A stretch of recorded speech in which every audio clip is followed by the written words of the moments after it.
Hi friends, welcome to Telugu defence news. ఇక first అప్డేట్లోకి వెళ్తే ISRO hypersonic air breathing propulsion టెక్నాలజీని రెండోసారి సక్సెస్ఫుల్గా టెస్ట్ చేసింది. ఒక రాకెట్కి ఈ ప్రొపల్షన్ సిస్టమ్ని ఫిట్ చేసి ఈ టెస్ట్ని జరిపింది. ట్రెడిషనల్ రాకెట్స్లో ఫ్యూయల్ ట్యాంక్స్తో పాటు ఆక్సిడైజర్ ట్యాంక్స్ ఉంటాయి. అయితే ఎయిర్ బ్రీతింగ్ ప్రొపల్షన్ అంటే ర్యామ్జెట్ అయినా లేదా స్క్రామ్జెట్ ఇంజిన్ అయినా సరే ఓన్లీ ఫ్యూయల్నే క్యారీ చేసి ఎయిర్ ఇన్లెట్స్ ద్వారా బయట ఉన్న ఆక్సిజన్ని తీసుకుంటుంది. స్పేస్లో గాలి ఉండదు కాబట్టి ఎంటైర్ లాంచ్ వెహికల్ అయితే ఈ ఇంజన్స్ని యూజ్ చేయలేరు. అయితే లాంచ్ వెహికల్ని స్పేస్లోకి తీసుకెళ్లడం అంటే బూస్ట్ స్టేజ్లో బాగా యూజ్ అవుతుంది. అయితే ఇక్కడ ఆక్సిడైజర్ అవసరం లేదు కాబట్టి ఓవరాల్ లాంచ్ వెహికల్ వెయిట్ అనేది తగ్గిపోతుంది. సో లాంచ్ వెహికల్ ఆక్సిడైజర్కి బదులు మరింత ఫ్యూయల్ లేదా పేలోడ్ని క్యారీ చేస్తుంది. అలాగే ఇస్రో టెస్ట్ చేసింది స్క్రామ్జెట్ ఇంజన్ అంటే హైపర్సానిక్ స్పీడ్ వల్ల తర్వాతి స్టేజ్ రాకెట్స్కి మంచి బూస్ట్ ఉంటుంది. సో ఈ hypersonic air breathing propulsion technology అనేది ఇస్రోకి మరో బిగ్ అచీవ్మెంట్ అవ్వబోతుంది. మీడియా రిపోర్ట్స్ని బట్టి రష్యా యుక్రెయిన్లో జరిపిన మిసైల్ స్ట్రైక్లో బ్రిటిష్ అలాగే ఫ్రెంచ్ సోల్జర్స్ కూడా చనిపోయారు. యూకేకి చెందిన స్పెషల్ ఎయిర్ సర్వీసెస్ SAS అనేది ఒక elite special forces unit.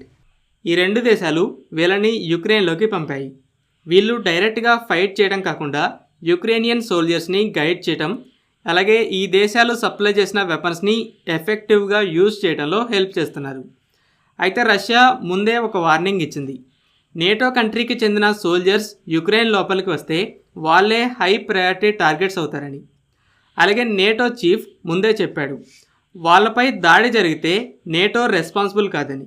So ఈ రెండు దేశాలు నేటో అప్రూవల్ లేకుండా పర్సనల్గా ఈ సోల్జర్స్ని పంపాయి. ఇప్పుడు రష్యా చెప్పినట్టే వాళ్ళు ఎక్కడెక్కడ ఉన్నారో కనిపెట్టి దాడి చేయడం మొదలుపెట్టింది. ఇండియా బ్రహ్మోస్ మిసైల్స్ని ఫిలిప్పీన్స్కి అమ్మిన విషయం తెలిసిందే. అయితే ఒక US ఎక్స్పర్ట్ బ్రహ్మోస్ ఒక వండర్ఫుల్ వెపన్ కానీ ఫిలిప్పీన్స్ లాంటి కంట్రీకి అంత యూజ్ అవ్వదన్నాడు. అతను ఏం చెప్తున్నాడంటే ఫిలిప్పీన్స్ దగ్గర సరైన C4 ISR కేపబిలిటీస్ లేవు కాబట్టి ఈ దేశం మిసైల్ని ఫుల్ పొటెన్షియల్తో యూజ్ చేయలేదు అంటున్నాడు. ISR అంటే తెలిసిందే, ఇంటెలిజెన్స్, సర్వేలెన్స్, రెకాన్సెన్స్. ఇక్కడ డ్రోన్స్ లేదా ఎయిర్క్రాఫ్ట్స్తో గట్టిగా నిఘా పెట్టి శత్రువుల షిప్స్ని గుర్తించడం. ముందు టార్గెట్స్ ఎక్కడున్నాయో గుర్తిస్తేనే కదా అటాక్ చేయగలిగేది. అలాగే C4 అంటే command, control, communication and computers. అంటే మిలిటరీలో ఎన్నో ప్లాట్ఫామ్స్ గ్యాదర్ చేసిన డేటాని రిసీవ్ చేసుకొని ఫాస్ట్గా అనలైజ్ చేసి డెసిషన్ తీసుకోవడానికి అడ్వాన్స్డ్ సిస్టమ్స్ కూడా కావాలి.